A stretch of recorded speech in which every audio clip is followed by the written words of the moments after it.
नमस्कार प्यारे बच्चों।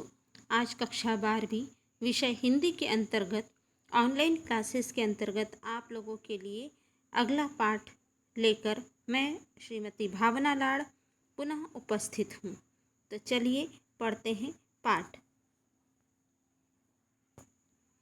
पहला इस पाठ का नाम है कविता के बहाने, जिसके रचनाकार महान साहित्यकार कुंवर नारायण जी हैं। तो चलिए, कुंवर नारायण जी का चित्र तो आप ये देख रहे हैं। इनके जीवन परिचय के विषय में जानकारी पाते हैं। कुंवर नारायण जी का जन्म 19 सितंबर सन 1927 उत्तर प्रदेश में हुआ था।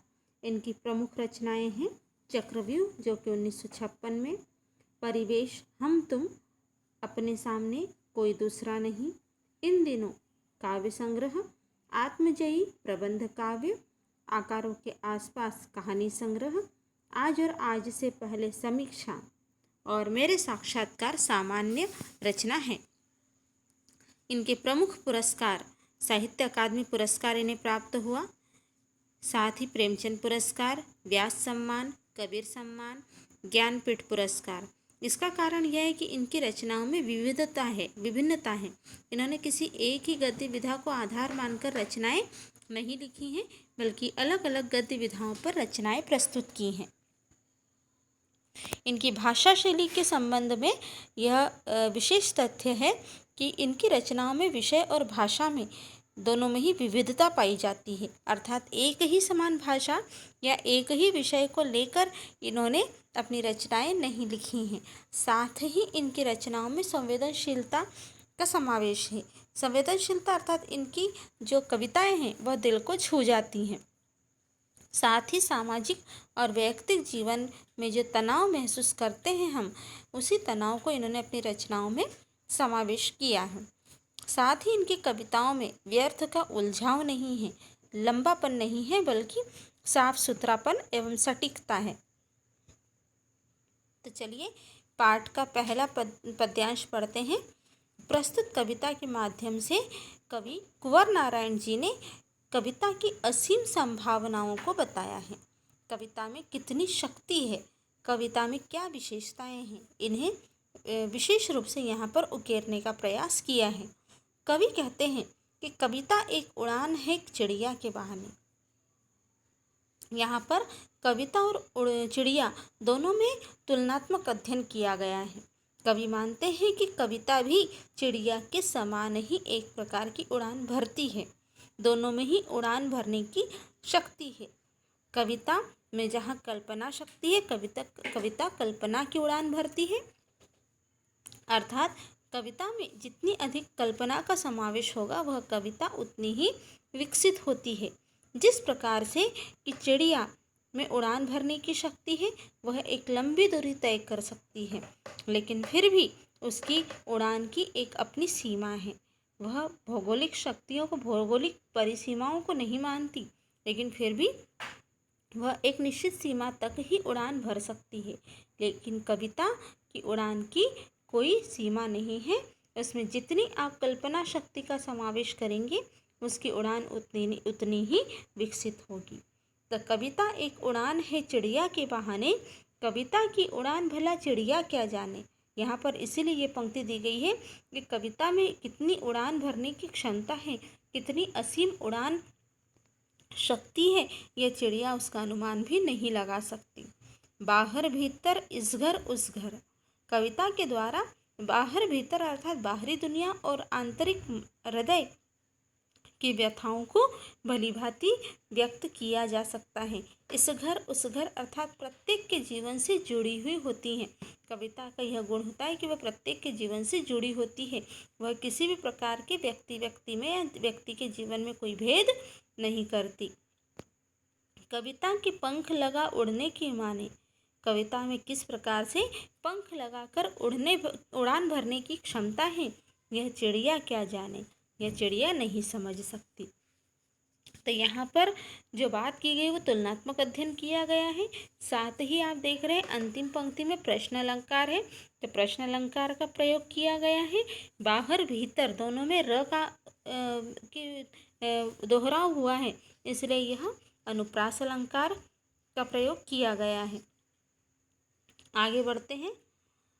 अगला पद्य है, कविता एक खिलना है फूलों के बहाने। प्रस्तुत पद्यांश में कविता की तुलना फूल से की गई है कि जिस प्रकार से फूल खिलते हैं उसी प्रकार से कविता भी खिलती है। कविता एक खिलना है फूलों के बहाने, फूलों के समान ही कविता में भी खिलने का गुण होता है।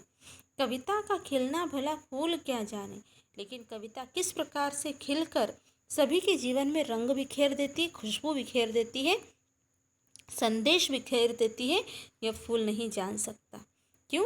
क्योंकि फूल एक समय के बाद मुरझा जाता है, उसके जो सुगंधहीन हो जाता है, लेकिन कविता जब विकसित होती है तो उसकी खुशबू लंबे समय तक लोगों के जीवन में खुशबू बिखेरती है। इसलिए कविता किस प्रकार से खिलकर विकसित होती है, इसका अंदाज़ा, इसका अनुमान फूल नहीं लगा सकता। बाहर भीतर कविता जब विकसित होती है तो प्रत्येक के जीवन में खुशबू बिखेर देती है। किसी प्रत्येक के बाहरी जीवन और आंतरिक मन दोनों में ही खुशबू बिखेर देती है। इस घर उस घर कविता में जो भाव होते हैं उसमें किसी प्रकार का भेदभाव नहीं होता, वह प्रत्येक के जीवन से जुड़ी होती है। बिना मुरझाए महकने के माने, और किस प्रकार से कविता बिना मुरझाए महकती रहती, लंबे समय तक हम उसका रसास्वादन करते हैं, हम लंबे समय तक उसमें प्राप्त संदेशों को पढ़ते हैं। इसलिए किस प्रकार से बिना मुरझाए महकती रहती है, इसका अनुमान फूल क्या जाने, फूल नहीं लगा सकता। अंतिम जो पद्यांश है इस कविता का, इसमें बताया गया है, कविता एक खेल है बच्चों के बहाने। इस पद्यांश में, प्रथम दो पद्यांश में हमने पढ़ा कि कविता की तुलना चिड़िया से की गई है, फूल से की गई है, उनमें अंतर है, लेकिन यहाँ पर कविता को बच्चों के समानांतर रखा गया है, अर्थात समान बताया गया है। कविता एक खेल है बच्चों के बहाने। कविता भी बच्चों में, जिस प्रकार से बच्चे खेल खेलते हैं, खेल खेल में अपना बना लेते हैं, वही गुण कविता में भी है। कविता भी शब्दों का एक खेल है। बच्चे जिस प्रकार से खेल खेलते हैं वैसे ही कविता भी शब्दों का एक खेल है, बाहर भीतर। प्रत्येक के जीवन से बाहरी और आंतरिक रूप से वह जुड़ी है। यह घर वह घर, क्या कह रहे कवि कहते हैं कि जिस प्रकार से बच्चे इधर घर की कोई परिसीमाओं में बंधन नहीं मानते हैं, वह किसी के भी घर में जाकर अपनी क्रियाओं से अपना बना लेते हैं, उसी प्रकार से कविता भी शब्दों का एक खेल है। कविता भी शब्द शब्द में ही लोगों को अपना बना लेती है, पाठकों को अपना बना लेती है। यह घर वह घर, सब घर एक कर देने के माने। और जिस प्रकार से बच्चे अपनी हरकतों से, अपनी मन लुभावनी हरकतों से सभी को अपना बना लेते हैं, सभी घर एक कर देते हैं, वैसे ही कविता भी अपने शब्दों के द्वारा एक खेल के रूप में सभी को अपना बना लेती है। बच्चा ही जाने, जिस प्रकार से बच्चे में यह गुण होते हैं उसी प्रकार से कविता में भी अपना बना लेने के गुण है। इस प्रकार कविता में जो गुण है वह बच्चा ही समझ सकता है। तो बच्चों, इस पाठ का केंद्रीय भाव यह है, केंद्रीय भाव भी कहा जा सकता है, प्रतिपाद्य भी कहा जा सकता है, कि इस कविता में कवि ने कविता की व्यापकता अर्थात विस्तृत रूप को, उसकी कितनी असीम क्षमताएं हैं, असीम शक्तियां हैं कविता में, यह दर्शाने का प्रयत्न किया है।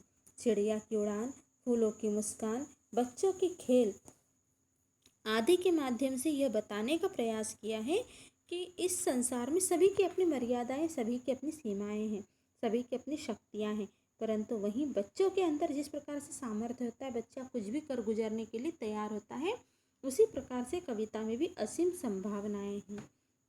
अर्थात जहाँ कहीं रचनात्मक ऊर्जा होगी, अर्थात जहाँ आपके अंदर कुछ नया सृजन करने का भाव होगा, वहाँ किसी प्रकार से सीमा नहीं होती, वहाँ सीमाओं के बंधन टूट जाते हैं। तो इस कविता के माध्यम से कवि ने चिड़िया से लेकर फूल तक की यात्रा का चित्रण किया है, अर्थात चिड़िया से लेकर फूल तक यहाँ पर कविता से तुलना करके कविता की शक्तियों को बताने का प्रयास किया है। तो बच्चों, यही हम अपना पाठ खत्म करते हैं। इस पाठ का अगला भाग बात सीधी पर आपके सिलेबस से इस बार हटा दिया गया है। तो तब तक के लिए अगले वीडियो के साथ धन्यवाद।